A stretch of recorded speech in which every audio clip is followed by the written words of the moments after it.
Hi, and welcome to Bank Stock. My name is Jason Clark, and I'm joined by my fellow co-hosts Hassani Evelyn, Damian Reed, Akeem Nero, and Dwayne Collymore. Tonight, we are also joined by special guest, someone who's building up quite a resume for himself. He's currently the head coach at Pro Step Cricket. He's also the current head coach at the Wildey Sports Club and the owner of Optimum Performance Cricket Academy. Ladies and gentlemen, we have Mr. Clint St. Hill joining us tonight. Good night. Special good night to Good you, night, Mr. St. buddy. Hill. Good night, guys. Good night, viewers. Welcome, welcome, welcome. And Thank how are you you. doing? How are you doing tonight, sir? I'm well. Just happy to be with the team. I've been following the podcast for the last couple of weeks. So you guys have been doing a fantastic job. So I'm just happy to be a part of it.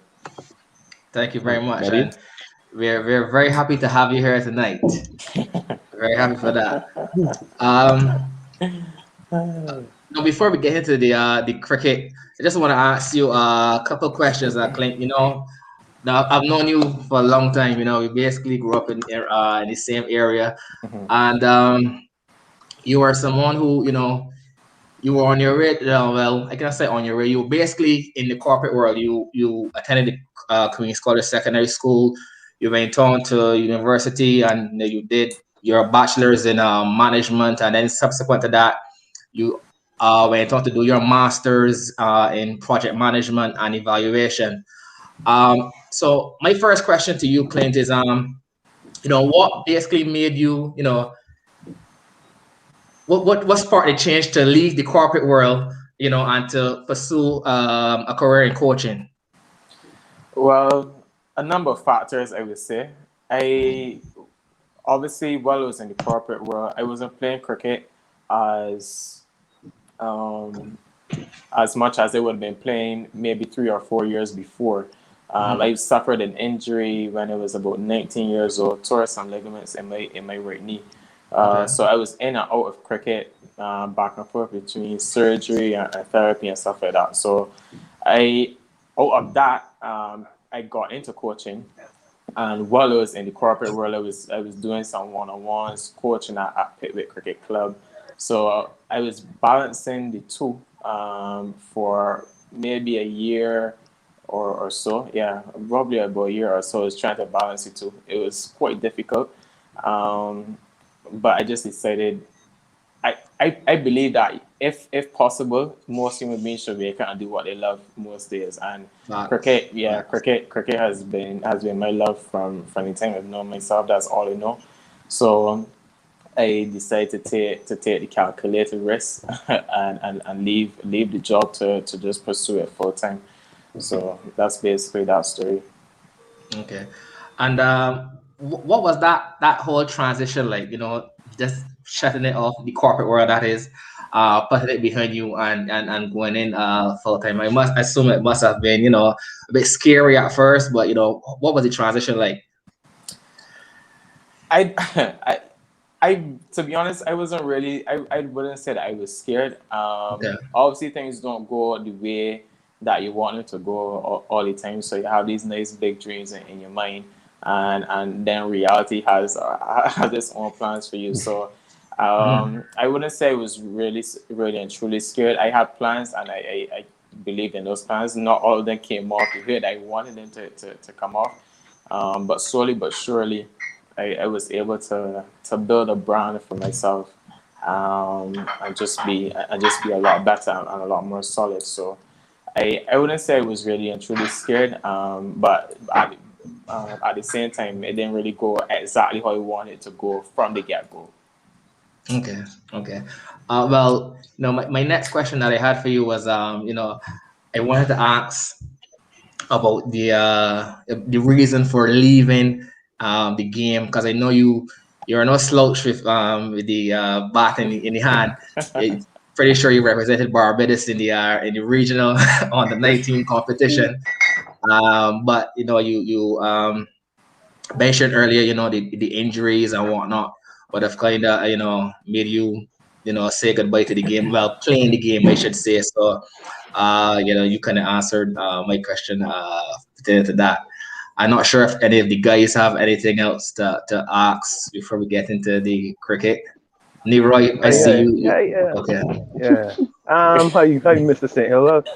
I'll be Hi, on my Mr. best Nero. behavior tonight. Yes, I yes. appreciate it. You inspired my outfit tonight, by the way. You're oldest son. Well, when I found out you committed to coming on the show, I was trying to wrap my head around how much times I either dismissed you in cricket or scored 100. I can't remember the exact amount of times. Can you can you refresh me, please? Give me a refresher, well, please. well, Nero, I, I it's a little difficult to remember something that never happened. Whoa. So I'm not sure. But speaking of playing against you and Alexandra, it was this guy called Akim Nero. Story time now. Came to Queen's College to Husbands. Lots of runs behind his name. Big Akim Nero. And everybody never heard or seen this guy before, but it's unique name. Unique name. Nero. Who's this Nero guy? Guy walks in very cocky to this day, true to form. And Oh. I don't remember him troubling the scorers on that day. Out LBW as usual, never out, never out. So Boy. That How is can I correct. call? That is correct. So he went from Nero and hero to zero. Whoa, whoa, whoa, whoa. Question time. Very disrespectful. Very disrespectful. Where does Clint St. Hill see himself short term and long term? Probably, let's say, 10 years in coaching again. As it relates to short term, I recently started coaching at Wildey, so it's been a different experience. I would have coached in terms of club coaching. I would have been coaching at the junior level for the majority of my coaching career. However, this Wildey step is a bit new. Yeah, I've coached adults before in one-on-one settings, but as you well know, coaching adults in the team setting could be very Totally very different different. Yeah, personalities. completely different. Managing egos and expectations of guys and stuff like that. So the club system, I mean, it's still an amateur system as well too. So that in itself has its challenges from a number of perspectives. So to be honest, at this stage, in terms of short term, the goal is obviously to develop players at Wildey and in the process to win some cups once we have some cricket soon. So I would say for me that's really the short term goal. I've been doing a number of projects recently. Jason would have mentioned the pro stat cricket. That is a very interesting project. It's not clashing with Optima. I know Jace would have asked me about that in the past. So that's been more targeted as a high performance kind of setup. So we're just building that brand right now, and that's something that I'm really excited about because I really think that's going to propel a lot of our junior talent into the senior setups and be even better equipped for professional cricket. I think that a lot of the problems, as well, we all know, we always say talent is never an issue for us in the Caribbean, but we're trying to add a little bit more to that talent from a younger age, so that guys not having a culture shock when they play for Barbados in senior cricket. So, like I said, those are the two real short-term goals for myself. Long-term, ideally, I would like to coach some form of franchise cricket. It really and truly doesn't matter who it is, where it is. Any kind of franchise cricket, international cricket. Failing that, obviously, I have Optimum Performance, which focuses primarily on one-on-ones. So just to really and truly improve as a coach, and just be the absolute best that I can be and offer those expert services to clients. Sir Clint, good night. Good night, everyone again. Good night this evening. Right, question. The journey is not the traditional journey as in, you went through the ring and now you giving back. Injuries with the derail, you had a different mindset, but you was always someone that was, raising and taking the cricket. And I think it's amazing. Kudos, congratulations to you, first of all, on all the success Thank you. and the all for the future. But how did the coaching at Wildey came about in terms of the opportunity, the timeline? Because I know when we went from coaching at Pittway with the juniors, and then how you found it coaching guys, couple guys that were probably established in the more senior setup. You have to go in as a coach now, a rookie coach, and assert yourself among these guys. Okay, so in terms of the transition, it actually came out a fairly weird period. It was smack dab in the middle of Pittway defending the BCS under 13 title. I mean, my promise to them was that I was going to complete the season with them, but the offer did come up there and then, and it's an opportunity that I definitely had to take at that time in terms of progressing myself. It was really difficult to leave Pittway. I've been at Pittway from the time Pittway was at Kensington Oval. So that's a very, very, very separation. very long time. So I would have grown attachment to a lot of the players there. All the players that parents that know me obviously know that I take a lot of pride and care as relates to those players. So it was difficult, a very tough decision to make, but it's one that I have to make for the betterment of my career, because you can't stay coaching junior cricket for the rest of your life if you're trying to reach and achieve the things that I wanted to achieve out the game. So yeah, that was difficult. What happened was that Rohan Nurse, he was the coach at Wildey. He left and went to the University of West Indies to be their coach. So that created an opening, and Rohan actually recommended me for the job. So I'm very grateful for that. And his recommendation went a really long way. I had a meeting with club president and the manager, and after that, the rest is basically history. So that is basically the transition. As it relates to coaching the established players, yes, Wildey has quite a few guys. Carlos Buffett plays for Wildey, a World Cup winner. You have Akim Jordan, Zach McCaskey. Those guys have represented Barbados already. Carlos Maynard, he plays or would have played for CCC in the past. Akim Jordan. So quite a few guys that are in the system, and the guys that are not fully in the system are on the outside just peeping in at the moment. So I would say it was different, and yes, it was a different type of challenge, but not in an overly tough way. I think from the get go, I had the respect of the guys. A lot of them are in and around my age, for the most part. So I think that we can relate to each other fairly well. I mean, nothing goes smoothly. You have different types of characters, and it's just to find a way of managing those characters, I would say. So far, so good. It's a bit difficult not having the services of some of those players because of overseas assignments, but it's just part and parcel of the job. So good night, Clint. Good night, good bud. night. Good night. Just a small question. I know you coach youth, which is probably under 13s, that around that age group and the 11s. But I was wondering, as an aspiring coach of a franchise, what would be your philosophy, your coaching philosophy that you would instill in not only the young players at set a pit weight, but in Wildy, that to get most of these players to buy in to your method and your way of coaching?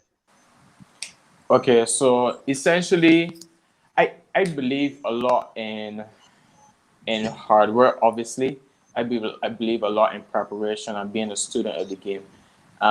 There's no shortcut to being a successful cricketer or sportsman. You guys watch a lot of the sports in here, so it's not unique to cricket. You see the investment that people like LeBron. I mean, obviously they make a lot more money than a cricketer may make. But if you're just looking at the general concept, being a student of the game, those guys look at a lot of footage of their past performances. They look at the opposition. They do almost every single thing to gain some sort of advantage on the opposition. So for me personally, I think that is really crucial to the success of not just a player, but even myself as a coach. Continuous learning has to be taking place. You should always be seeking to elevate yourself, even if you have a level 3, level 4 coaching certificate. There's so many other things that you can go and tap into. People are talking a lot more about the mental side of the game now. So I've had some experiences recently, actually, with some players where I felt like a lot of the things that I needed to get over to that player were more so on the mental side of the game. So it's something that I personally need to do some development on to better be able to, and not that I'm stepping into the role of a sports psychologist, but obviously part of coaching that as you go up the ranks, you can see that people like Justin Lang and what's not, they speak a lot about the mental side of the game. They facilitate sessions and what's not, but actually learning, understanding players and what's not, is going to help you to get the best out of them. So I would say really and truly a lot of continuous learning on all persons involved. Fair enough. So, Very good night, Clint. Oh, sorry, Faith. you could go ahead, really. You could go ahead. Okay. Good night, Good night, Clint. really. Good night. Question for you is, my question to you is, did you do a coaching course? And if so, with who and at what level are you in terms of your certification? Right. So right now I have Cricket West Indies level 2. So obviously would have Okay. had to complete level 1 and then it would have completed level 2 in 2019, coming out to the end of 2019. So outside of that, there are some prerequisites and what's not. But yes, that's the highest certificate that I hold at this moment. Okay, cool. Any more questions we have for Clint? Okay. Let's look that way. Nero, you. Just one final question. Oh, just like an example of which day you would say that you second guess getting into coaching, and which experience you would have said that I made the right decision. I don't know that I ever second guessed getting into coaching. What I probably didn't mention before was, to be honest, that was always coaching was always in. I would say was always in my plan. It's just that it kind of hit fast forward on that actual plan. So obviously you're growing up, you play youth cricket for Barbados, you want to go on and play professionally. And then after I was finished playing professional cricket, then I always wanted to get into coaching. I just felt like that was just a natural progression for me. So I like I said, it just came many years earlier than I anticipated. So I would not say that I ever really second guessed it, to be honest. I have loved coaching from inception. I mean, obviously there are some tough days out there, and there are some days where you may doubt, you may ask questions of yourself. I mean, you put in work with players, you think that you're giving them the right advice, you think that you're going through the right drills, you think that you're covering all the mental side of the game well, and you're still not getting results. So that has happened on a number of occasions. And actually, up to last week, I was chatting with one of the other coaches, Rohan Nurse. I actually called him and I said, look, I've been putting in work with this guy for an extended period of time. And I am not, I could get a little impatient at times. So I was just like, I just not, I don't think he's getting the results that he really should be getting. So like, I started to question myself, is this, can I do something different? Is it me? Is it the player? But to be honest, I just think the best lesson out of that is just be patient. Each player's curve and learning curve and how they progress maybe a bit slower than others. So to be honest, as people like to say, I don't really like this. I mean, no, I don't like it. It's a bit cliche, but trust the process, really and truly. So I would, yeah, there are doubts at times, but as you said there as well, there are also some highs. So I mean, when you coach a player and they score a 10, or they get 5, then you feel, and it could not, it doesn't necessarily have to be defined by 100 or 5. Because sometimes you may see a guy make a half century that wins the game for the team and is a real mature half century, and that might be a guy that is accustomed licking away his hand, when the weekend comes. So seeing those little success stories, to be honest, you live for that as a coach. Fair. So Jesse was saying, I think I was just wondering too. Excuse me. As a young coach in the in terms of your coaching career in Barbados, what would you say? Would you say, sorry, that the Cricket West Indies and Barbados Cricket Association are doing enough to attract young persons into coaching, whether it be at the under 13 levels, whether it be at the club level? Because to me, as a player, I think that it's time for fresh faces. You're just recycling the same coaches with the same old philosophies. I think that seeing guys like you and Rohan and Jamal Smith, you still got Lamar Wiggins to an extent. These are guys that bring in 21st century ideas, so to speak, into the cricket. Because, like, for example, in our times when we were playing, and a guy play across by the shot, the coach will want to send you out the net. What you doing? But Right. no, is like you have to Express yourself. include shots like the reverse sweep, the dink. You understand? These are no shots that are common Yeah, in other places, but something you still find it a little hard here to catch on. So yeah. I just the question is, will you think that, do you think that the boards are doing enough to attract young persons into the idea of coaching?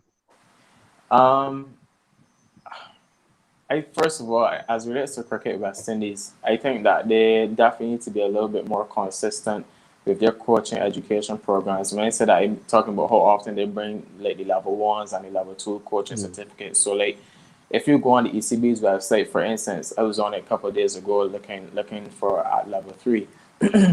There are, you basically have the dates already. I mean, obviously battling COVID and what's not, but they always have an outline, of when these things are supposed to take place. So it's not a guessing game. Right now, as it relates to Mm. cricket vaccines, it's a guessing game. Their coaches, there's so many coaches in Barbados right now sitting down on a level 2, and they have to wait to be selected. So it's not that you could pick out and do just like that. They have to Oh, wait to be okay. selected, to move on to level 3. So that in itself creates a lot of controversy, Yeah, as well that too, would as create a backlog. Yeah. yeah. So yeah, a lot of chaos is surrounding stuff like that. So I think if they can be a lot more consistent with how often they bring those courses, I think that would be a lot better. It's so, I mean, they're when they competed level 2, I probably did that with about 20 other guys from Barbados, a few from Trinidad, but Mm. that's quite a bit, and a lot of them were young. The same Jamal Smith as well. He was, that you mentioned, he was in that course. So Daryl Cummins is another player that is into coaching as well. So they are young coaches, but I think the real issue is that there's no clear pathway, and we don't have a pathway for players. We Understood. don't have a pathway for coaches. So we just going on So, vibes as far as I'm concerned. So like for instance, I think that we should know generally who are the front runners to be maybe next Barbados coach whenever that time comes agreed. around. I agree. Yeah. There's I no, agree. there's no one really being, as far as I know. I mean, Instead I'm of not on two the weeks board or before anything like that. tournament, you hear that Trotty's the Well, coach or Dex is the coach or well, yeah. yeah. So there's no real pathway. No one is sitting saying, okay, yeah, after Dexter is coached, then maybe there's a possibility that it may be John Brown, it can be whoever.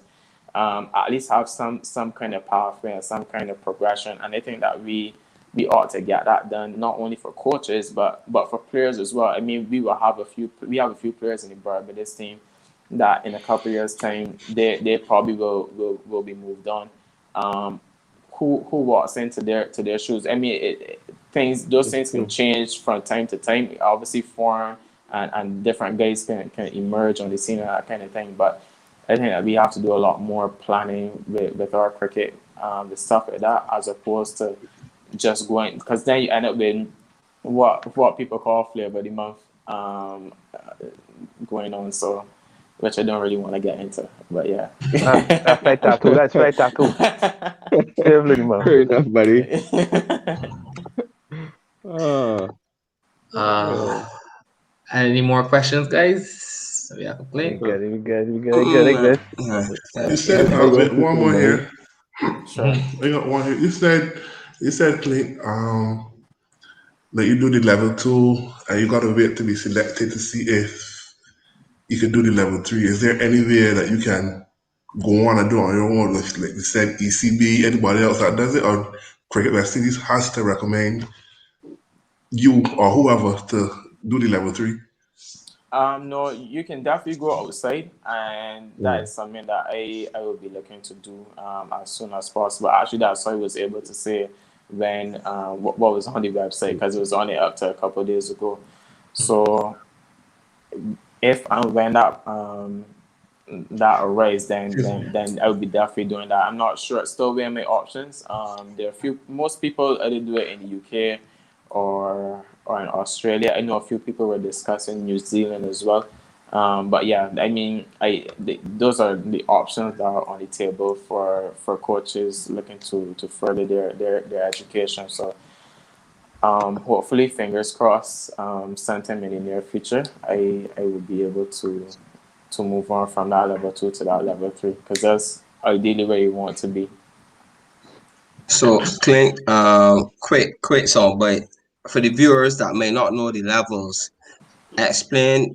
you could explain, and probably for me too, at which level, which was your range of coaching. So at level 1, you can coach A, B, C, D. At level 2, you could coach E, F, G, and so on and so forth. Like, it's segregations. So you Right. started is level 1, then level 2. Yeah, so yeah, correct. So at level 1, you basically coach basically for all intents and purposes, primary school cricket.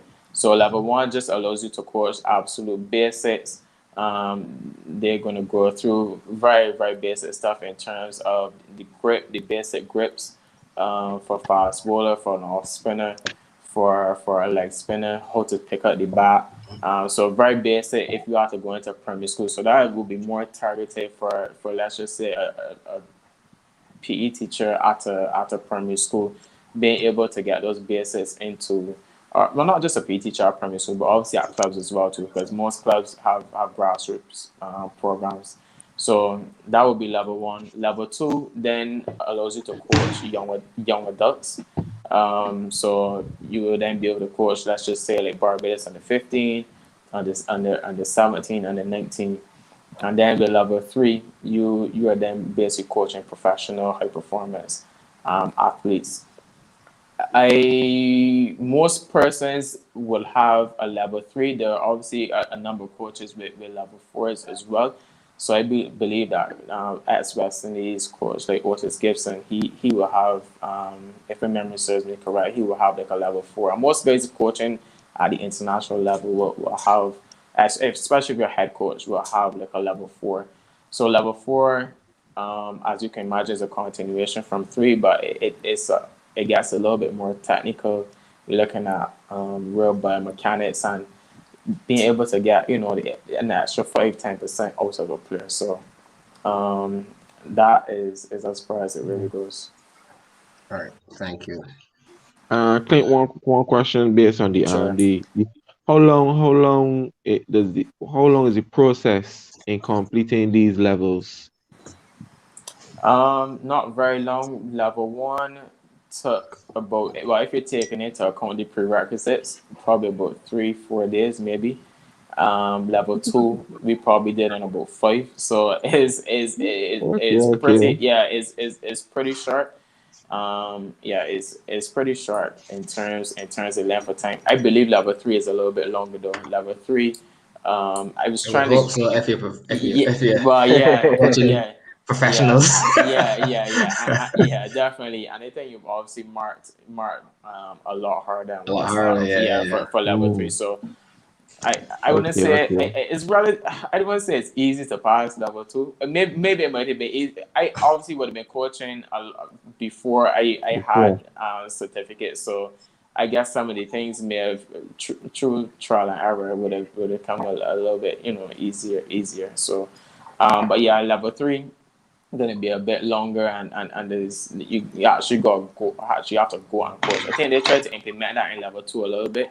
You actually have to Mm. conduct a one-on-one session. They actually brought in on Barbados on the 15 players, and your assessment, you have to coach a one-on-one session, and you then have to coach a small group session.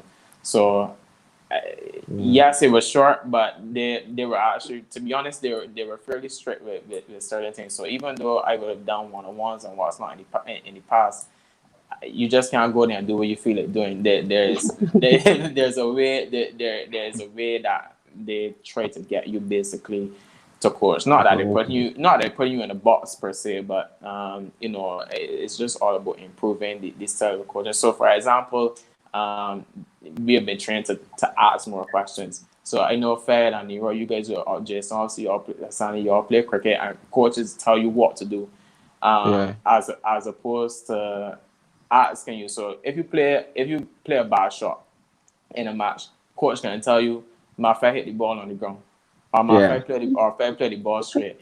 They're not gonna say, Fed, what you thought you could have done Mm. better there with that delivery, and then force you to think and be more independent in your thing. Because reality of it, coaches are there to really and truly facilitate, Yeah, as opposed to be telling you what to do. Because when you go to bat, you're on your own. the coach can't come out there with you. You know what I mean? So just things like that, which I would not have been doing before. So I obviously, while it was being assessed, I had to make sure that I wasn't telling players what to do. I would have been asking a lot of questions and more giving Mm. guidance, as opposed to telling people what they should and should not be doing. Fair enough. Okay. Any more questions, guys? Yeah, Clint? No, No. Does Not that currently. that way? yeah. Okay. So let's get into some cricket now. Last week we ended. It was the end of day 4. We were going into day 5. West Indies ended that. They ended day 4, 34 for 1. Chasing. I think it was we had to get 375 to win. Some of the guys predicted that we were gonna get beat, and then some of us predicted the draw as well. But Team draw. we held on. We held on for that draw. Bonner. My just you Um, got it sound like we barely scrape by way. Maybe hell on. Maybe we got it no, no, sound like a no. strong man, yeah. A We held on solid for the draw, draw. Sonny. A solid draw, a solid draw. Solid I would draw. say Solid we draw. held on like we the 9 down or something. Yeah. Bonner batted. He Beautifully. played an excellent knock. He batted the whole day, 113 not out. I mean, what can you say? That was really was a remarkable innings. Um, Calmeres, he scored another half century. He's been doing pretty Go, good go. so far in his Yeah. short uh, career in Test cricket. So I mean, some speaking of you're into cricket, you're in cricket conversations with various individuals. Some people might have said, the West Indies, we should have gone for the runs and I stuff like believe that. that. But for me, I saw it as, although it was a draw, I still saw it as a huge win because, like I said, we batted the whole day. Bonner, he scored 130 not out, and yes, we were going for 375, but it was still, although the pitch still played pretty good on the fifth day. It was still a fifth day wicket. You're going for 375 runs. That is a lot of runs.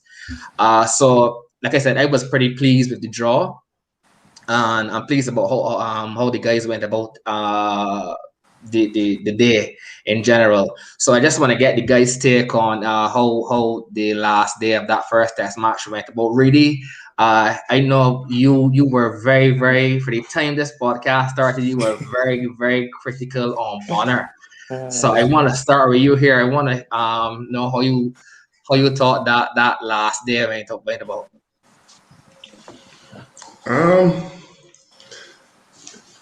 Remember last year I said, well, you play hour by hour, session by session. If, like in the first session, we had a certain amount of runs and we didn't need that much in the last two, then we could go for it. But then if we were like, it would have been too difficult, for lack of a better word, to get these runs after the first session. Correct. We just take it up and play for a draw. Bonner, I think you always eat my pie. Kudos to you, sir. Yes. I always eat my humble pie. Kudos to you, Ekuma Bonner. I was very impressed with his knock. Sorry. It's just for him to be consistent. Yeah. Because let me say it's reality. His first class averages what? I don't think he averages 25. That's why he wasn't too sweet on him. And that's at first class level. But he got his opportunity in Bangladesh. He scored runs in Bangladesh. He scored runs here. It's just for him to be consistent. Yeah. But I was very pleased with him. I was very pleased with Kyle. But I just want Kyle to, he scored a double, yes. But he has some 40s and some 50s in there. When you get there, convert, man. I tell you, I'm not saying that every innings you're going to score big. But let me convert these 40s and 50s into some hundreds. Because I got a lot of time. I still think he's batting too high. For me, he should be like a number 6 or so. He punching at 4 is a bit too high for me. Don't get me wrong. Oh, you mean character I made, Bonner? Sorry. Carry on. Okay, carry on. I still think he's batting too high, to be honest. For me, he would be like a number 6. But I want him to convert these starts into some big knocks and establish himself in this team. But some more. But I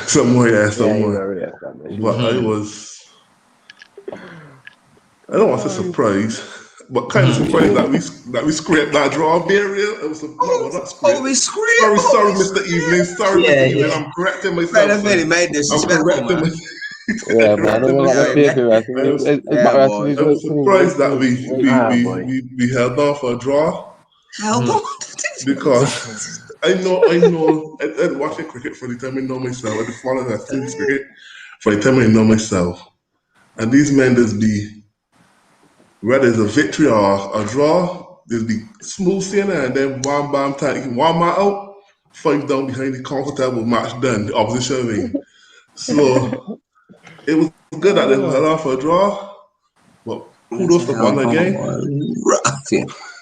Let me hope that he's consistent and the team is consistent going forward. Okay. Mr. Evelyn. Yes, please. Can I get your thoughts on the last day, please? First of all, the guys that predicted the draw, well done, we got it right.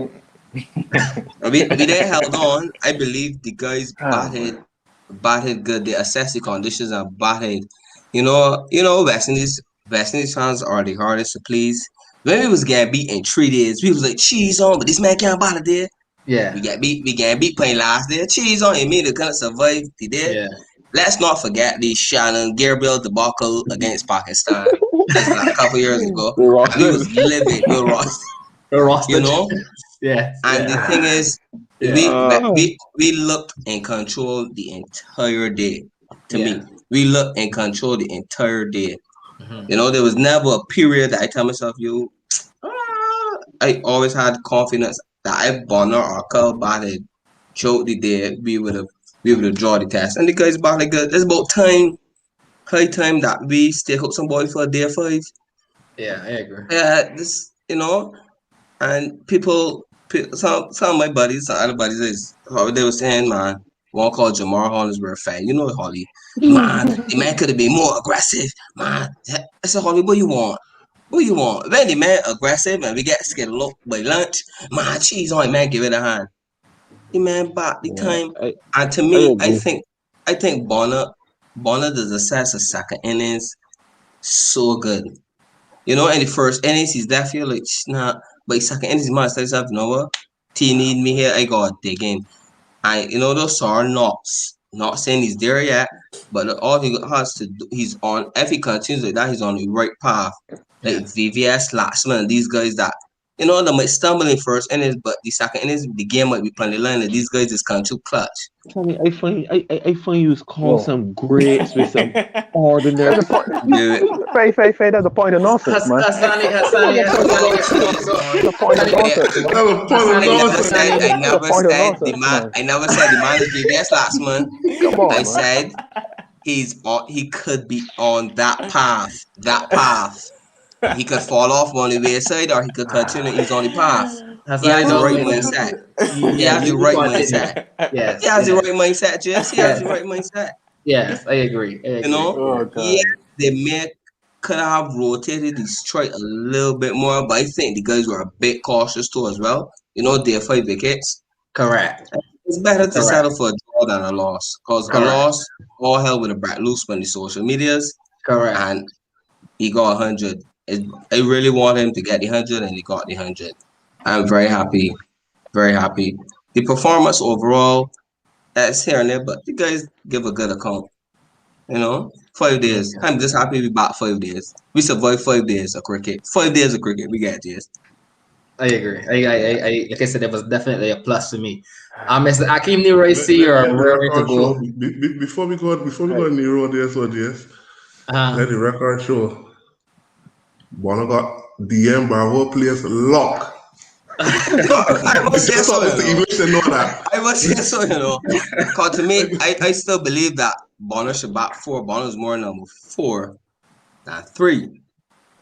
But, okay. We'll see. Yeah. We'll see how that goes. Yes, Mr. Clark. I don't know if to say congrats or well played. For me, I wouldn't feel this way if I didn't think it was beyond the capabilities of the West Indies team.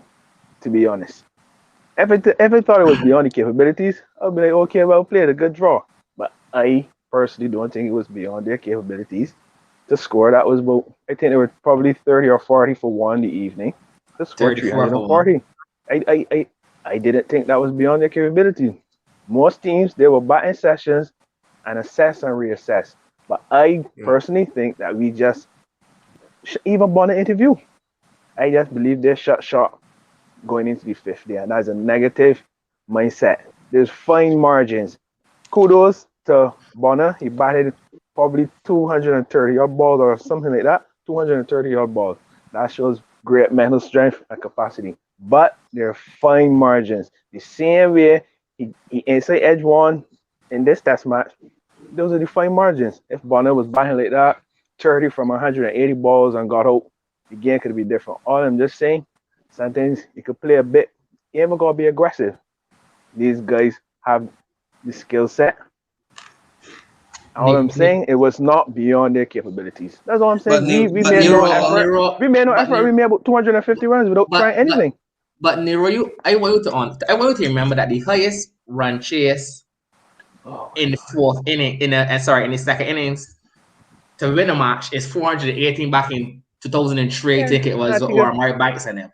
And other than that, is like the under that, like the other, I would say like other like 6. I would say like it's like between 350 and the same 400. Like only like that only happened like 6 times, Nero. Yeah, it don't really happen. It don't really happen on a 5th day. And look at the team that we had. We had the young players. We have Bonner no coming into Calmeers.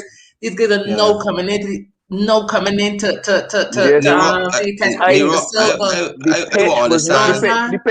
pitch was not the worst pitch. The pitch was flat. That's all I'm saying. I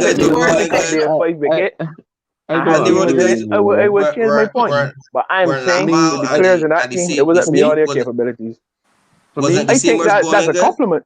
I think that's a Wasn't the I think compliment. seamers bowling good? Wasn't the seamers I bowling think the ball on good It's line, Test good cricket. good People line go at ball net? good. It's Test cricket. it's small victories because That's Yeah. a step in right direction. as the guy saying, wrestling is the custom can be in 3 days. In You 3 days. successful rainfall, you get 4.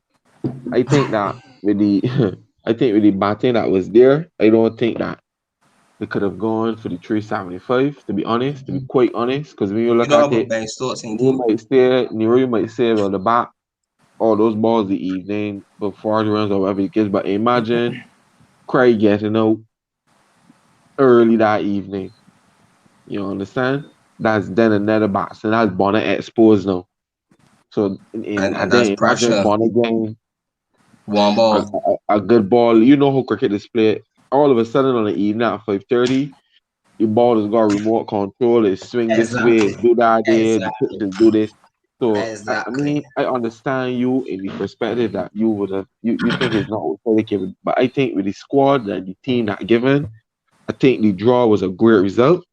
I Mhm. mean, because when you look at the team, you got Craig, you got Campbell, you got Bonner Mears. Basically, that's a top heavy team. So you can imagine now, and Campbell ain't really firing on no cylinders. So Mhm. you basically got Craig, Bonner, Curl, Blackwood, who will come off in a little while, Jason. So to me, is a Jimbo. good approach. Yeah, it's a big sexy Jimbo, a big sexy. Got play. But to me, the team that the team that the team that come off, the team that was available, I think the result was a good result because that team could easily get beaten, Nero. Easily. Lakmal with that ball. I mean, he's bogus. You got Chamira who ball in good pace. So to me, the result. Yes, I understand your philosophy, but you are a person who backs India. So I would say you are accustomed to that aggressive nature. You're accustomed to winning, but we over here in the West Indies where you live, I I don't bat know the if West you Indies. come back I from bat the West Calcutta or Indies. whatever, West but Indies. we over here, we are accustomed not lasting 5 days. So to see the guys last 5 days is a good accomplishment. Bonner, I think Bonner showing us that he is capable. Yeah. He is capable player of producing big innings, not only big score, but big innings. You understand Mm. when he back against the wall. Correct. To say that he's on track of VVS last man, I think that's far fetched. I think Wow. he's on his own path. I mean, he knows how to craft. I would say Pastor if you could say, Brandon Nash. yeah, Craig. I would say if you want to say somebody of a stature, you would say he's on the path to a Craig, who knows the game, the limitations. You understand? But I would not because to me the two teams that we play recently are two teams in the same vicinity as us, Bangladesh, Sri Lanka. So it's good to see that we're competing with these teams. But the real challenge gonna come when we back a Going team forward. above. You understand? Going further, you got Australia and you got Pakistan. This is the real challenge. This is guys that you get one bad ball probably every 2 overs. So you gotta then rotate. This is where singles can become very crucial. Getting on straight. You don't want to be on straight for 6 balls at Pat Cummins. But I Yeah. think You that understand? Australia series is only ODIs and T20s in a test. Well, fair enough. Fair, but Sure. Pakistan. Well, I guess Well, the same well, principle probably still yeah. Well, apply. we say Pakistan. Then Yeah. Pakistan got some good seamers there. You understand? You don't Mm. want to get up. So me, the only thing I would say coming from you is that I would think that our batters need to find a way again off strike more easily, as opposed to you're just sitting down for 4 balls again out 4, and then you say, well, you can run 2. It's create the opportunity for bowlers of a good caliber to really, really hone in and hit you off or whatever the chances. But I can take the draw as I predicted, and Nero, you will have to get your wings on day 5 with Pan and Ashton and those guys, buddy. You got that some caliber Uh, players here, yeah. Uh, Mr. St. Hill, I'd like to hear your thoughts on for well, we first on how the game went actually, and then we could just dive in more on what you thought about how the guys handle the final there. I would say for the most part it was an evenly balanced game. I believe in our second innings when we were bowling, we dropped some catches at some real crucial points that actually cost, kind of Said took Bonner. us out of a. Pardon? I said they said Bonner. Yeah, and there was I think Jason dropped the catch And at like Jason dropped, Slay as yeah. well. And we paid big time for those drops. And guys somebody went on to score 100, and next Yeah. person made a big 50. So I mean that's cricket. It will happen, but it was costly, and it stopped us really and truly, or took us out of a position from really and truly winning the game. And I take some of Nero's points. I thought the wicket got better as the game went on, actually, and it was probably at its absolute best. Maybe day 4 and day 5, wicket was still a good depth to bat on. And if we sit down and crunch numbers, 375. I'm not sure how many overs we batted in the evening, maybe 20 something overs. So you then say 375 to get in 110 overs. On a good day, you probably should win. 3 points. But however, there's a reason you call out the stat there about how many people chase those types of totals. There's a reason why we don't really see those totals being chased successfully. So I thought that we did a pretty decent job in drawing the game. Never really in doubt. And yes, once again take Nero's point as well. For me personally, I don't think that you should. I'm not saying that this is what the West Indies did, but I don't think that you should sit down and for a draw on day 4 and say that we just are going to draw this game. On the flip side, I don't think that you should say be going for this win either. Me personally, I think it's really that mention it. You take it session by session. We back to lunch. We back positive, not reckless. I think that people need to make the distinction between the two. We back positive. We're looking for scoring opportunities when they come along, and it's basically normal batting. What I call normal batting. To lunch, see where we are. We make an assessment. We then get to tea. We make an assessment at tea. And I think that session, that post-tea session, is when you then say, let's go for these runs, or we not shut up shop. We shut up shop, right? And it's an inexperienced team, to be honest.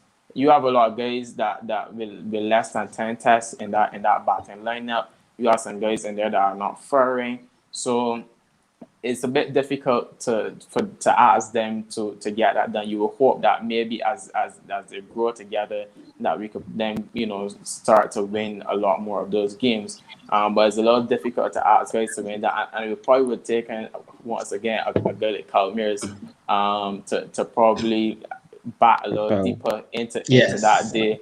And for me, he always held the key, even if guys before him made runs. It was always going to be a case where he was that man. He would have had to, if we were going to win that game, he would have had a bat. He would have had a bat deep and had a significant impact on the game. Unfortunately, he made, I think it was 52 or something like that. Or that was the first innings, can't remember. But unfortunately he didn't. So after he was out, for me, that was just the end. You can't ask Bonner. Not that Bonner is not a good batsman or anything, but it's not his natural game. Bonner is not known to turn it on. So, as hopefully as they grow and they get experience and they get into these positions a little bit more, then obviously we would like that they can start winning more of these games. But I think that we as West Indies fans should be happy or satisfied at least with a draw there. So good draw. Yeah, I agree. And excuse me, we are currently playing the second test. We ended day 3 today. West Indies batted first. They scored 354. Craig batted brilliantly, scoring 123, much to Nero's delight. Kyle Mears again. He fell one short of a half century. This time around with Jason Holder. Jason is he's looking good with the bat though. He only scored 30. He kind Free, of gave free, away his Jason, hand. free, Looking he like, free, look, free. yeah, But yeah. Jason is Free, Shackles off. back looking looking like that thing, free. yeah, Shackles off, man. Jason is looking good with the bat. Refresh, On And man. then age, though, man. yeah. Azari, he's definitely showing that he's no slouch with the bat. And we had Cornwall coming in once again at the back Oh, end and scoring some It's very, very sexy. crucial It's sexy. and scoring some very crucial runs. And we have Sri Sri Lanka. Lanka. They are currently they're 218 for 8, something like that. Yes, 250. something like that. Yeah. To what? 250 for 250 8. 250 for 8. Okay, yeah. I think most of the guys got shipping with some wickets. I think Cornwall so far was the only person that I didn't pick up a wicket as yet. So the game's West Indies probably in the driver's seat. 2 more days to go. Probably in my opinion, I think it's probably gonna be a draw, but we'll see how that goes. But I just want to get the guys' take on how the game has gone so far. Nero, I'm gonna start here with you as your guy Craig. Is back amongst the hundreds, I should say. I can't say back amongst the runs. I gotta say back amongst the hundreds. So how you think this game is going so far? Form is temporary, class is permanent. It's great. You understand? It's as simple as that. Form is temporary, class is permanent. The critics don't want to talk about he shouldn't be captain and his form, but I guess for the time being, the critics could get off his form. The only thing the critics might mention is that he was dropped. But I'm just saying. Part of the game, part of the game. That's perfect. But once again, I think that Craig's biggest strength was on display, mental capacity. That's not something that everyone could do. Bat who it is. Craig bat 270 odd balls.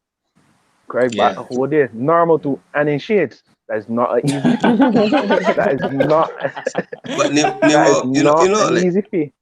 If somebody sees, like somebody that's not a cricket fan sees Craig batting and shit, but he said that he good, boy. He was real flashy. Like he was swaggy, like he would play a fluent cover joint. But when you see it, it was like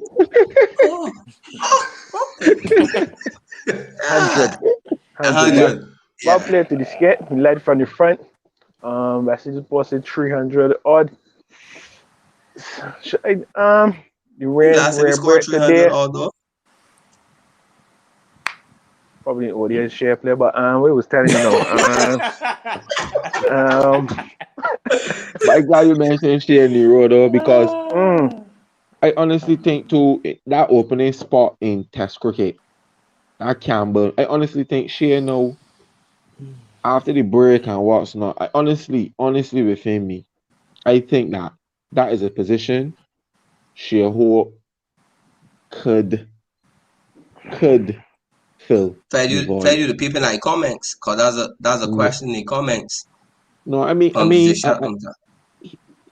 he's becoming of age. You understand? I used to criticize. He averaged in Test cricket in the best. I used to criticize his Test cricketing batting, but I think that Shea look a different player now. He look, and even listening to some of the interviews, and he seems to be in a good space mentally. So I honestly think that opening position with Campbell just occupying, I think it would tell he thanks, go and brand your name on a soup or something in Jamaica. That'd be copyrighted. I would give. No, he would just bring his own soup or something in Jamaica. But I would give Shea that. I would honestly look at giving Shea that opening position. That's the truth. No player you're looking at me so on the road. Hey, I'm a West Indian at heart, man. Well said. I appreciate that. What I was saying before you rudely interrupted me with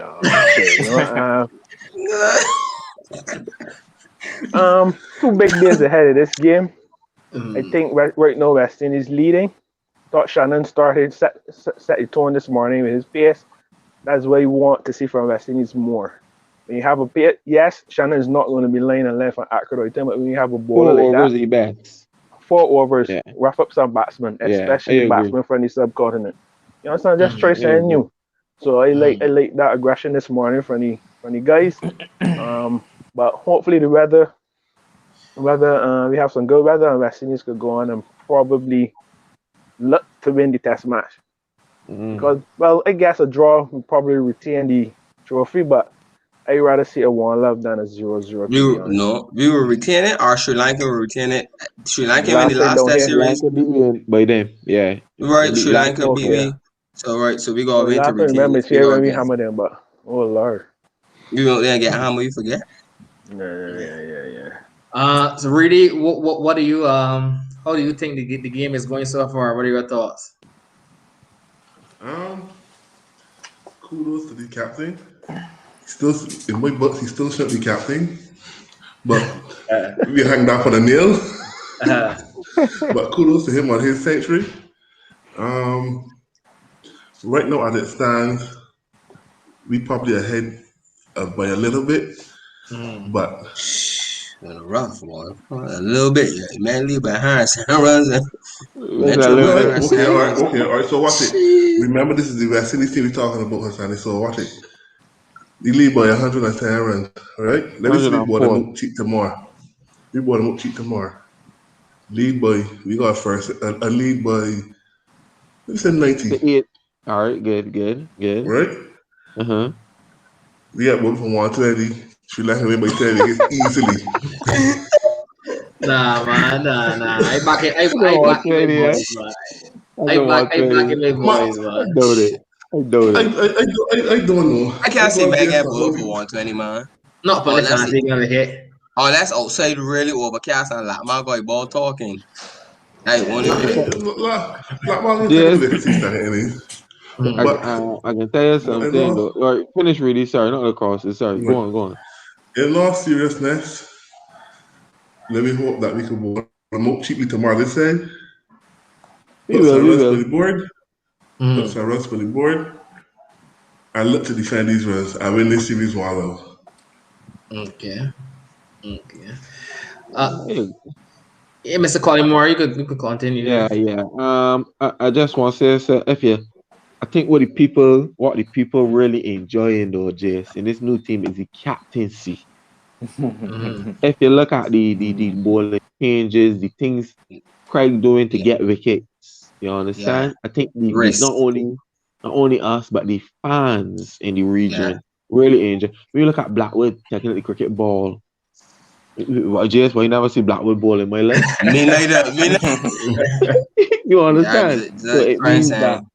it means that the it not only shows that the emphasis in within the team is to get a result, try things to get a result outside the box, whether it be outside the box, because you can see everybody just seem on board. And Mm. come here, Every Sue. single Come, player just seems on board, Jay. So come here. I mean, I don't know what is the switch in there with Craig, but so far, based on captaincy, Craig ain't putting a finger wrong.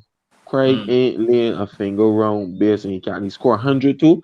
I mean, I was one that said I never said to Craig is not a good player, whatever. I just said Craig is due runs. If we there's the problem he's got not only it well I would say in the Caribbean, Western is in Barbados too, we're discussing a lot of players who we have labeled as, our quality or our best players. We then tend to want to critique these players like if they are just an average Joe. Like when you see Virat don't score runs, I reference Virat. I'm not saying we got Virat, but when you see Virat go missing in 2 innings, people in Just, India going berserk, Jess. India got mm. billions of people they going berserk because it's not that they know he's not human. You Mm. understand? Is that they know his caliber. He don't settle for fair. So me saying that Craig, Drew runs, I don't think I was wrong because Ian Bishop highlighted the average. So it's not that I doubt that Craig is not. I play cricket against Craig Jess all my life. Sometimes when I hear come marriage, clear Craig alone. Oh You gosh, understand? You not got in just the field clear all Craig day. alone. Yeah, All the Fact. and not all even in the day. field, just that you will play on the 19 man back the whole allotted overs. And I Yeah. mean like normal.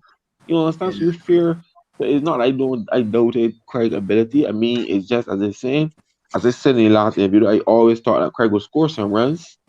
Mhm. because he has that point to prove to the fans that listen, I am still Craig Baffett. You Yeah. understand? I'm still the Yeah. best opener in the region, Yeah. regardless of if I got 10 bad scores or whatever. But at the end of the day, the fans still want some form of consistency. So they, Mhm. they, they don't want, see, I am not saying Craig is going to give me 100 every innings. At the end Mhm. of the day, a Craig 80 or a Craig, you understand? Make that become your stamping, make that become your marking point. Then don't necessarily say, oh, all right, we know Craig can give it today. And that's what people been asking for. You understand? So it's good. West Indies cricket in a good thing right now, in a good pickle right now, to be honest. You got a lot of players on the bench who, me tell you, gonna do a lot of work to get back in this team. Not only Mhm. because, yeah, the teams might not be, the guys that are on the team might not be the same skill set.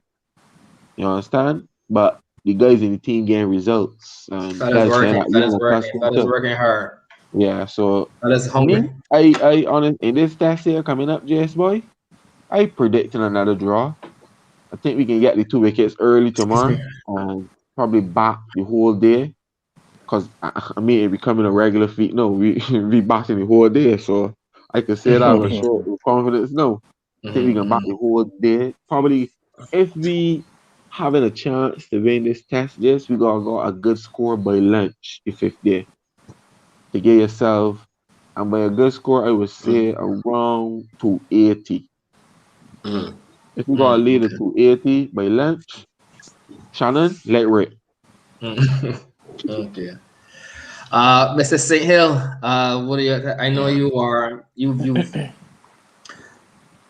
been pretty close with Craig, so I know to see him score 100 must have been very pleasing to you.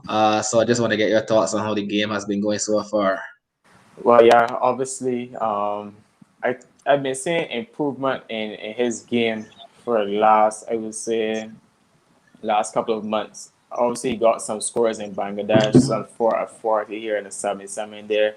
Um, and I don't think to this point he's basically throwing his wicket away in those innings. So it's not a case where he's actually the bowler getting better than him. So it was good to see him actually convert one of those starts in this game and back to scoring hundreds for the West Indies. It's been a while. And I'm sure that he's obviously happy about that, and it was pleasing because obviously he puts in the work. Mhm. Um, on and off the field, definitely. So it was good to see him back in the runs and as captain because I'm sure a lot of people would have been saying, you're captain now, and you're not scoring runs and stuff like that. So for him in his second game as skipper to be able to score 100 there, I thought was pretty good and kind of, I don't want to say silent so the critics, but obviously there's a lot more work to be done. So yeah, good to see him back in the runs. Cornwall as well with a very important partnership. That was our point in the game where Yeah. we could have easily been rolled over there. It seemed at one point, Craig might have been running out of partners. So he Correct. helped to get the team to a really good score. And Cornwall's batting ability, we never really saw it in his first couple of test matches. It's good that he's now getting some scores and contributing the way that he ought to be. So that was pretty good as well. And I thought we posted a relatively decent first and his total based on the pitch possibly could have been more Mhm. Yeah. if one of them had gone on. But you would take that. You Mhm. would take that. So far in the second innings, I thought that we bowled relatively well. As Fez said before, Craig seems to be he's doing some things that are out of the box and they're Yeah. they're paying off. So um, if you remember Jimbo bowling within the first bowling the seventh over or something like that Is my last in the game, first test? Yeah. most people are just like, what is going on here? You got 4 or 5 bowlers. What is this Yeah. someone bowling seventh over? But Yeah. it worked, and I think that there's thought that is going into his decision making as well too. Um, he spoke about the moisture in the pitch. and obviously the pitch being able to grip and what's not. So after that, we didn't see Jimbo really spin the ball as much going into the rest of the day. So he, tried to maximize that. So I mean, he's doing things. As far as say, we never seen Blackwood ball before. Blackwood come on, yeah, look at bringing Calamir's in at certain points of the game. So Taking it, pushing the kids. yeah, so it's been good so far. What I would like to see us do tomorrow morning is be extremely aggressive. Yeah. I'm hoping that Shannon. I'm big on Shannon's role in this team, especially I feel that Sri Lanka with Lakma back now is almost he's 2 places too high. I think that from 8, 9, 10, 11 is the absolute rabbits, old school rabbits. Yeah. And I think that we need to be super aggressive tomorrow morning. Guy at short leg, man at leg split, maybe a man back on the hook if they want to take it on a front leg, and just be rough. 2 lengths, short, 2 short balls, wrap them up and full fast and straight. And Shannon is our fastest bowler. He was aggressive earlier today, so we know he has it in him. I know he did it in the spell in Bangladesh as well. So it's crucial that we, within that first 20 minutes, we are able to get those first 2 wickets and get to batting. I would say normal positive batting for the majority of the day, because you obviously want to put the game. It's ticklish at this point and creates a lot of debate. You don't want to, the deck is good. You don't want to bat too long. However, you don't want to leave them with a little bit of runs to get a lot of time to do it on a flat track. So personally, I would say if it's possible that if we can get a lead as close to 100 as possible, 190 runs, and we're able to probably score somewhere close to 250 by maybe, I would say, with 45 minutes to go on the day's play. Bowlers should be fresh, have a run. Are they opening? See if we can praise out 1 or 2 and then chip away at the other 8 on the 5th day. And just hope that the weather is good. It's good to us. Yeah. Sounds good. Mr. Evelyn, sir. You made it there, buddy. I can just be pretty sharp. The guys pretty much said what they wanted to say. The guys think, but it was an interesting start, and they actually had research. I think Bishop mentioned the last person to score an international Test 100 was Chris Gill. Last opener since Craig, and that was in 2013. So for vaccinees, that was this 2021. And in my head, I was trying to count the opening batsmen we had in Test cricket that opened the batting. And I was trying to remember. I think he called about 8 of them. That open since Jacob Powell. There's gotta be Leon Johnson. Leon Johnson. Devon Smith gotta be about there too. He was. Baraf should be about there. He probably Powell probably from Winward. Yeah, From Winward. Yeah. Shea as well. Shea would open. In that Yeah. It was about 8 guys. England and Caribbean. Ambrose open too? In Test? No. Yeah, Ambrose. No, not in Test. I don't think so. Test. No, he didn't open. But he cut off. twice. Look at the score. You carry on. Yeah. So I was like, so Craig has been a mainstay, and congrats on over 4,000 Test runs. By no means a small feat. Yeah, and Craig was at least the constant thing we can say was Craig has always been the constant opener. So the runs could be a bit more, but he never had the stability of having a reliable opening partner at the top. So every minute the opener's changing, he gotta get accustomed to this body technique, how does bat, communication can be different, when to run, when not to run. And he was like, so I think we just need an opener so hard to find. Oh Lord, it's so hard to find. No easy solution. Share what? Simple as that. Yeah, but that is not. Yeah, that was no boy. I was he never party boy. Who? The beauty is This that Nero? with Campbell the boy. Y'all Nero, he Campbell, you gonna scored score 60 a seconds triple innings. straight three. But You know I what I'm just For said saying? we, he He might gonna yes. might put up For score for we, he a might put yes. up triple. for But him at tour game. and We've tour seen it game, He gonna score a triple. four times. But he can throw because the pool small for the opener. Yeah. So yeah, that would against it. but I was even saying the Silver's open at first class level, and you have share. Wait, hold on, but you we have had share. this discussion already. Right, but you You have Uh can't go share. too far, Sonny No, man. you have Sheho in the team as well. I was not even This saying to Silver. let you got Now an left option the of two Silver where keepers. he is. Left yeah, the Silver where he let's is. so. Left he where he is. Let he back with Jason and them boys. What? Left he where he is. I let he So down there. you were open with the still with that Hassani and bring back and share the ball At seven. five or four. Silver You know, I don't silver want silver good right here. I don't want Sanchez up to the top. Yeah, he just in the middle. You know, let he get him and then he be able to manage the ball. I don't want him facing music so early out. So early So out. share give me the keeper. So you prefer Both of he them could Share give me the keep. keeper there. you prefer Campbell get Nick off. We 0 for 1 and he got No, face the no. music still? Oh, so you telling me? And as you said, They fat were and much to different, choose man. from. No man thing.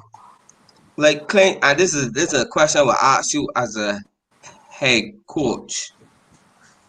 How hard it is, like you have openers obviously at the Wildey Creek. Like in terms of how do you prep them to open? Like how do you go through the ringer? Like tell them what to watch or what not to watch for.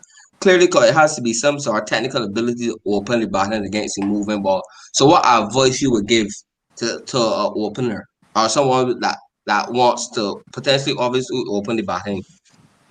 Um, well, first of all, it depends on format. I assume you're speaking about longer Test format. cricket, Yeah. long format. Generally, you got to be able to leave the ball well. I would say that that's one in first requirements. Obviously, at test level, you're playing against the very best bowlers in the world. Men are going to be asking questions. You're facing a brand new ball more often than not. You're facing bowlers that are fresh. So being able to concentrate and leave or keep out those good balls, because everything is not about leaving, but obviously guys are gonna ask questions, balls, top of all stuff. So your technique obviously needs to be sound. But I would not say there's one particular style, because obviously you see guys like David Warner who's very aggressive. I think David Warner's strike rate in Test cricket is somewhere about 70 or maybe even 80. Yeah, So Martinelli. he scores very quickly. So how David Warner goes about opening the batting is going to be different from how Alistair Cook goes about the batting, opening the batting. But both still Seeing very results. effective. Yeah, you know.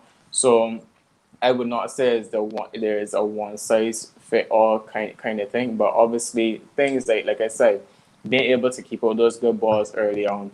Then a guy like David Warner and Alistair Cook actually, they are so good at catching in when balls come down in their Are scoring bad. areas. So even though the styles may vary, both of them do that very well. I mean, Warner probably obviously plays or has more shots than Cook. Um, but at the end of the day, both of them are two really good opening batsmen. So there's a level of discipline that is required, a special level of discipline. And I, when guys, when guys say, you know, that man, just this body should open and that body should open. Opening is not easy. By me, I haven't played professional cricket, but I can imagine that it's not Correct. easy at first class level, and obviously is even harder at the international level. So it's difficult to take a guy with little experience doing that and then ask him to it's difficult to convert a guy, especially in longer format. You can do it in shorter format, 50 over cricket and T20 cricket, where the ball is not doing as much. But it's a real specialist art. Even things like batting late in the day, and that happens a lot. You would have seen a few occasions where John and Craig had in the field the entire day or a day and a half, and then your legs heavy, your mind is tired, and then being able to go and see off 10 or 15 overs late in the day to face bowlers that had their feet up for the last day and a half, it's tough. So it's a real specialist position, and it's not a position where you just put anybody. But like I said, it's a lot of discipline, and then obviously being good enough to keep out those good deliveries that you're gonna face, which will be a lot. But on the net side, being able to cash in on your stronger areas as well. Fair enough. Okay, guys, I want to get some quick. Nero, I want to definitely ask about the India England the last two ODIs quickly, because we have some very interesting questions that I would like to get to. I'd like to get to ask a couple of them, but the last two ODIs, India ended up winning the series, but especially that second ODI. Very entertaining. Nero, you were one that said earlier that you would like to see Ben Stokes back higher in that England side, and it definitely did that in the last two one days, and it definitely paid off. I mean, albeit in the last game, they did lose only by about 7 runs, but very very entertaining cricket. That second ODI in the England, sorry, right, won convincingly. India scored by his first, scored 336 for 6, and England knocked off those runs in 43.3 overs, only losing 4 wickets. Bairstow scoring 124. Ben Stokes one short of 100. And Jason Roy also chipped in with 55 at the top of the order. So I just want to get the guys' thoughts quickly about how that series played out, and Nero, especially what you thought about you seeing your guy Ben Stokes batting higher in the order. First off, congrats to Team India. Decided it did well to win the Nero, it come did well on. to win the series, but Come on. Hold on, B. I Say mean, Nero. just to India first off, this can sound strange, but India play some subpar cricket, because India was on track to make about 380, 390 in both the second and the third ODI, and then Kohli those guys got out at crucial times, and they actually just made it to 330 or 320. So that sounds funny that we are saying 320, 330, and the guys batted bad. That second ODI, oh my, I'm not a big fan of Ben Stokes. I don't think he's a ball beater. What? I don't. You mean No, I don't. Not Ben Stokes. Sorry, Bear Store. Bear Store. Bear Store. Bear Store. I would have Sorry, no shut my down humble apologies. I would have no shut down Yeah, I don't. I call guys like Bear Store run getters. He will get runs. He and Roy. So that's England's strength right now. The opening pair. England play cricket on the front foot, so they can get ahead of the run rate and then milk you through the. And it's that Ben Stokes 90 yards from 55 balls. That was phenomenal. Then the third ODI, we got the opening pair early, and that was all she wrote. Curran, nice innings at the back end, but yeah, I think the game was already sealed by then, and they just have 1 point to make. And this might sound bad, but I need y'all to put some thought into it. I think right now, Rishabh Pant is easy out there to be considered one of the best batsmen in the world. I put a lot of consideration into that. He's not only destroying bowling in Test cricket, he's also doing it in ODIs and T20. It probably is debatable at the moment. At the moment, he's up there. He's up there. He's right there. At the moment, he's right there, boy. He's right there. He's probably not one of the best wicket keeping batsmen in the world. No, but to come in that upper echelon, that's consistency. Yeah, that's a. But as Leroy said, he's scoring. He's currently the flavor of the year. He's currently the flavor of the year. He's currently the flavor of the year. The flavor of the year. But I'm just gonna get Clint's view on this and the India England ODI series, and then I'm gonna move on to some of the questions that we have here because time is already getting away. Yeah, just very quickly. I mean, when India made 30 something or whatever it is that they made, I always felt that it's going to be a little short. Like Nero said, they were obviously on track to score more. And we know how England play 50 over cricket for the last, I would say, 3 or 4 years. They have their style of playing cricket, and there's no real callback button. So if those guys at the top get off, then that's just the end of it. And it proved to be. They won with about 39 balls to spare. Guys made 300 and some runs, and they went 39 to spare is a mauling. So yeah, I always thought that it was a little short. In the second ODI, on the flip side, because that's the flip side to how they play, when those guys don't come off and there's no callback button, there's no one there really in the middle order to probably just sit in for a little bit and just be calm, knock it around, and let to carry the game deep. So pardon? Like Joe Root. Yeah, like Joe Root. The skipper didn't play either. So I mean, So he probably would have been, but he was missed in my opinion in a situation like that. But like you said, yeah, a Joe Root in that game there comes in. I mean, he could get a good delivery as well, but generally he comes in and works the ball around and just brings some calm to the inning. So it was obviously difficult. Obviously, Sam Curran there at the end gave them a bit of hope. I thought that was a pretty decent knock. Unfortunately for him and for England, it wasn't good enough. I actually thought that the left-hand team, Natarajan from India, bowled a pretty decent last over. Yeah, it's for him because I mean, at that point, when you look at momentum in sports, at that point, I think the India camp was a little uneasy. You saw Ravi Shastri getting up, and it was an uneasy camp. So for him, relatively inexperienced player, to come on board the last, entrusted to board the last over there, was pretty good. So Clint, you would say briefly that India beat England B-side because there was no Root, no Morgan, Joe for them play either.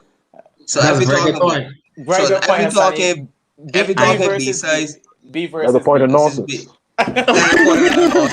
No point in the nonsense. Good observation. That's a really good observation. That's a good point. Because imagine Root and Morgan is a very good finisher, and you would have had Joe for. Yeah. And they're already defending the World Cup champions, Akeem Nero. Overthrows. You kind of.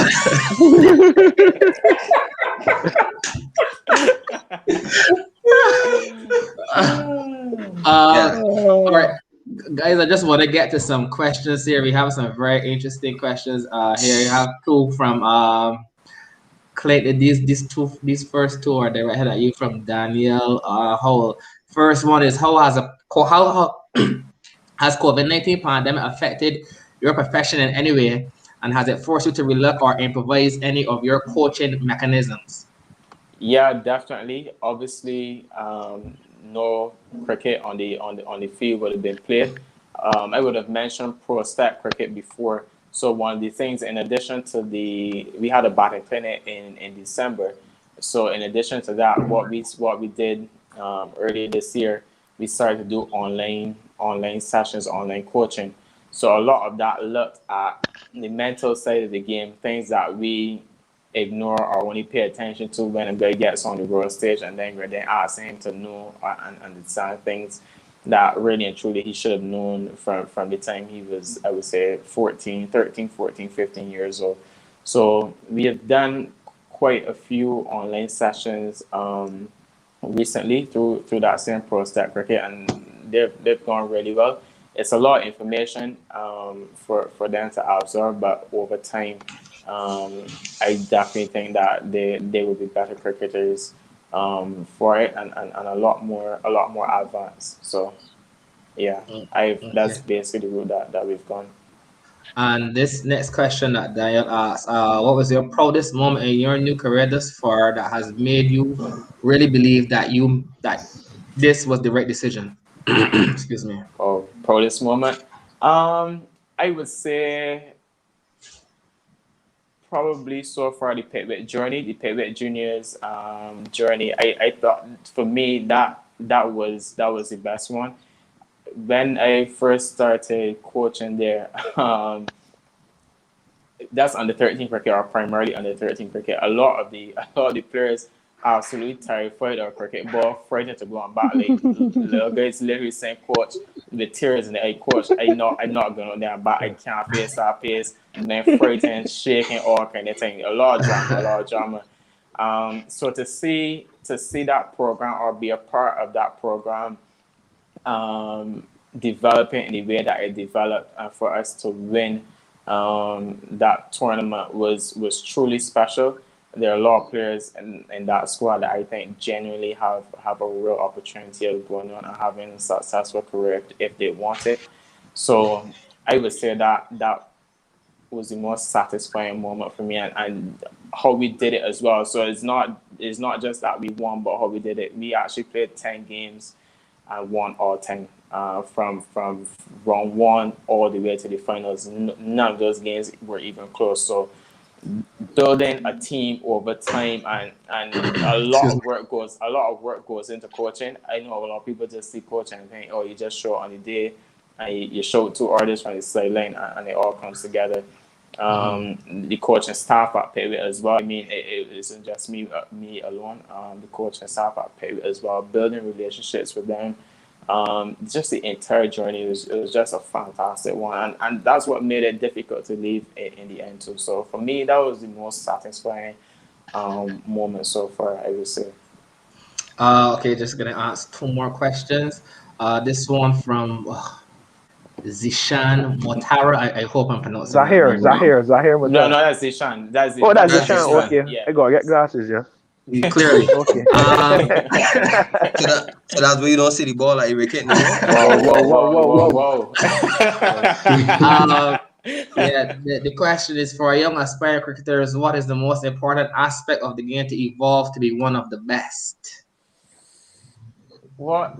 Could you repeat that question, sorry? For young aspiring cricketers, what is the most important aspect of the game to evolve to be one of the best?